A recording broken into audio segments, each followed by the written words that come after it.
Have you ever said something slightly awkward, then spent the next 3 days replaying it in your head like it was a national tragedy? Yeah, same. But here's the funny part, nobody else remembers it, not even a little. So why do we remember every tiny mistake we make, polish it, frame it, and hang it in the museum of self-judgment? Let's talk about it. Listen, humans are weird. We forgive others in 5 minutes, but forgiving ourselves? Oh no, that requires a committee meeting, 3 emotional breakdowns, and a PowerPoint presentation. You judge yourself too harshly because your brain has this strange habit of becoming your own personal critic, like a tiny, annoying judge living inside your head with a hammer. Order, order! The defendant is guilty of being human. But here's the truth. Most of the time, you're not actually judging yourself. You're imagining how others might judge you. And the plot twist? They're all too busy judging themselves.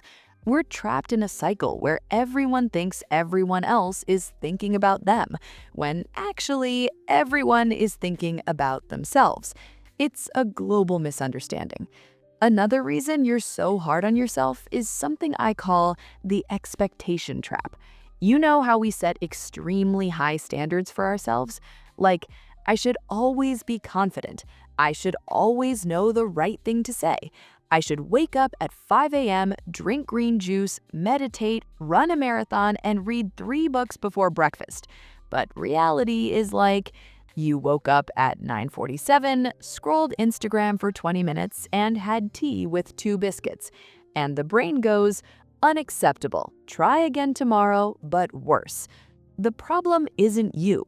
It's the unrealistic expectations that make normal human behavior look like failure. Let's talk about comparison. We compare ourselves to others like it's our full-time job. And who do we compare with? Not the average person. Oh no, that would be too normal. We compare our worst days with someone else's best days. You see someone online waking up in a perfect sunlit room with silk bedsheets. Good morning, world! Meanwhile, you're trying to find a clean t-shirt and the sun isn't even cooperating.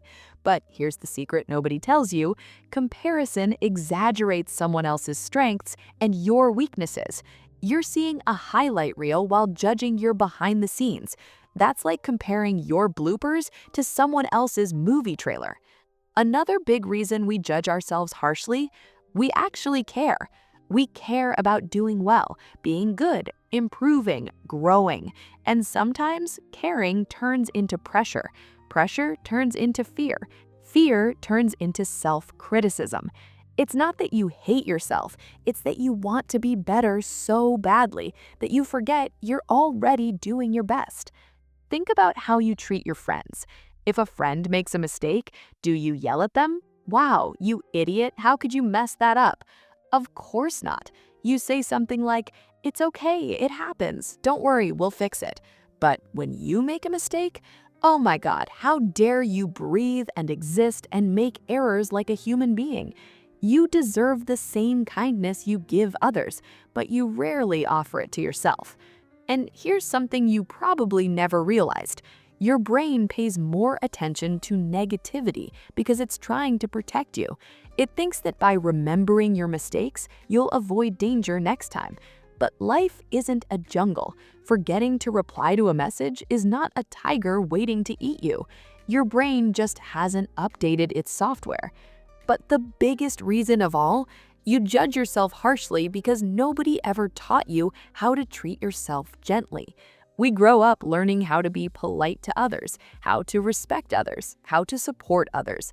But self-kindness, self-compassion, self-acceptance, those chapters were missing from the manual. So now we're adults trying to figure it out on our own. But here's the good news. Just because you learned self-judgment early doesn't mean you can't unlearn it now. Imagine if for 1 week you spoke to yourself the way you speak to a close friend. If you messed up, you'd say, it's fine, we'll try again. If you felt lost, you'd say, it's okay, we're learning.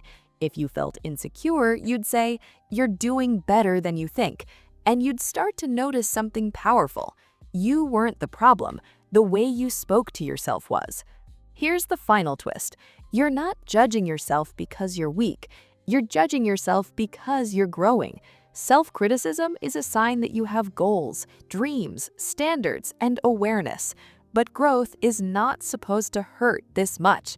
So here's your reminder to breathe, relax your shoulders, and be a little nicer to yourself. You are a work in progress, not a finished project. You are allowed to make mistakes, change direction, and figure things out slowly. Nobody expects perfection from you, except you. And maybe it's time to retire that tiny judge in your head. Let them take a vacation. Forever. Because you deserve something much better. You deserve to be on your own team.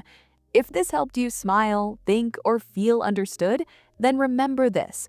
You've already taken the first step towards being kinder to yourself, and that's a win. Thanks for watching, and please be gentle with yourself today.